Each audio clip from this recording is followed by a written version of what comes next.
Olá, bom dia! Hoje é segunda-feira, dia 13 de março de 2023.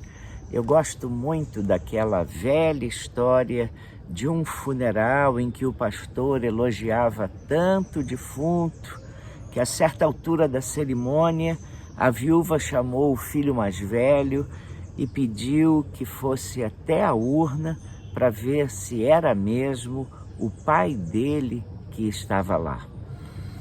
Anos atrás, um querido irmão me enviou epitáfios de algumas lápides funerárias lá do Chile, escritos, claro, em castelhano, mas de fácil tradução.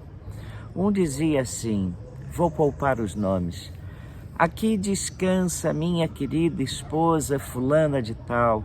Senhor, receba-a com a mesma alegria com que eu a te envio. Outra lápide apresentava o seguinte: fulano de tal, agora estás com o Senhor.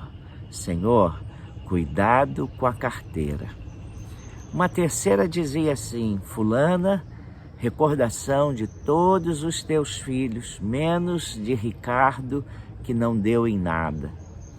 E por fim esta: aqui descansa fulano de tal, bom esposo, bom pai, mau eletricista, caseiro.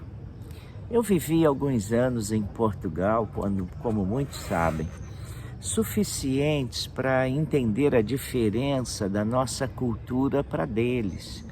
Quando não gosta de uma coisa, o brasileiro raramente é direto e franco. Para dizer o que não lhe agrada, ele dá voltas e mais voltas, faz até alguns elogios, estica a conversa, e quando finalmente já não há o que dizer e ele está de saída, timidamente, quando consegue, diz assim: eu também queria dizer isso.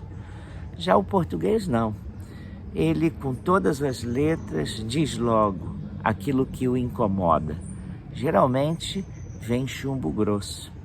Um brasileiro, por exemplo, não poria num epitáfio que o sujeito roubava carteiras, que era péssimo eletricista ou que não deu em nada.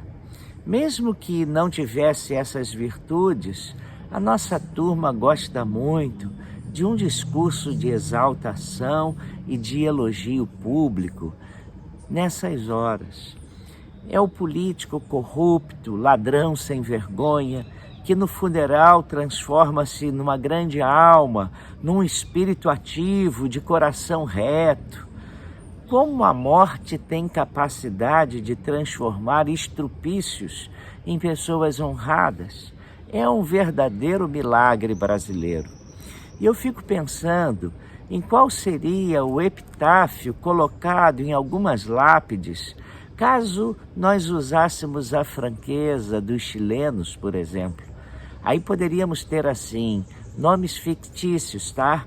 Aqui jaz Marinalda, finalmente a sua grande língua se calou.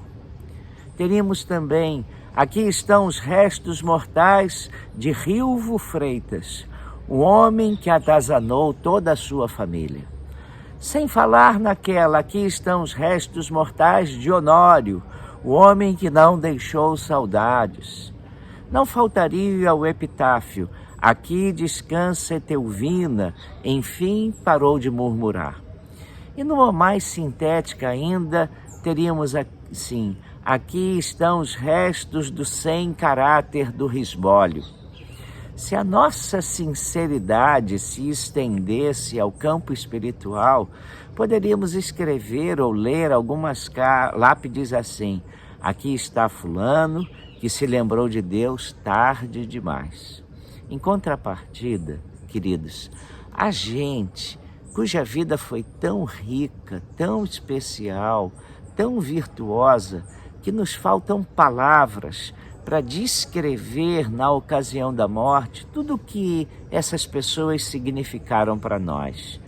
Nessas horas temos de lutar contra o lugar comum para, com justiça, citar os feitos do falecido.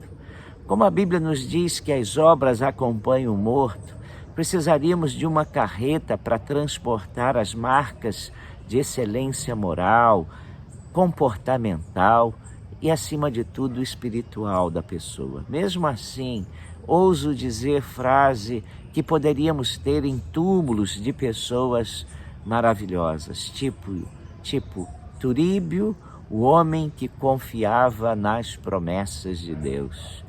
Outro, homenagem dos filhos a Nayara, a mãe que nos ensinou a amar a Deus. Ou ainda Matilde foi uma mulher cheia de ternura e fé. Ou simplesmente Osório, perdoado. Os Titãs têm uma música chamada Epitáfio, que diz assim: devia ter amado mais, ter chorado mais, ter visto o sol nascer. Devia ter arriscado mais e até errado mais, ter feito o que eu queria fazer. Mesmo que a sua vida não tenha sido tão bonita até aqui, talvez ainda dê tempo de mudar o seu epitáfio.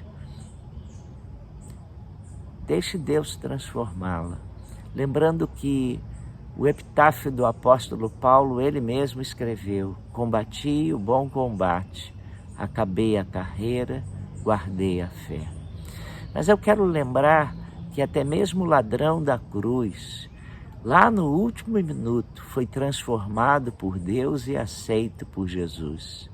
E aí ele podia colocar salvo na última hora. Não sei qual será o seu epitáfio, mas eu gostaria muito que Deus pudesse dizer de você: servo bom e fiel, entra no gozo do teu Senhor. Vamos orar? Vamos. Ó Pai, nós te damos graças porque conhecemos tantas pessoas com uma vida de fé, uma vida bonita para a sociedade, uma vida que deixou tanta coisa boa para a gente, que a gente se sente em dificuldade, em poucas frases, resumir o que foi aquela vida tão rica. Mas em contrapartida, nós conhecemos pessoas cuja vida foi tão miserável, tão mesquinha, tão ruim, que não vale nem a pena escrever nada na lápide dela. Mas mais do que tudo, Senhor, nós te damos graças por Jesus Cristo, que é capaz de transformar aquilo que seria palavras ruins a respeito de nós, com palavras de graça, simplesmente porque conhecemos o teu grande amor revelado em Jesus. Então, ó Deus, vá transformando nossa vida para que ela se torne cada vez mais parecida com a do teu Filho, de tal maneira que quando chegarmos ao fim dela, as pessoas tenham o que dizer, dando graças a Ti, ó Deus Pai. Te pedimos, ó Deus, pela semana, que Tu nos guardes e nos abençoes. E o fazemos em nome de Jesus. Amém. Tenha uma semana muito especial.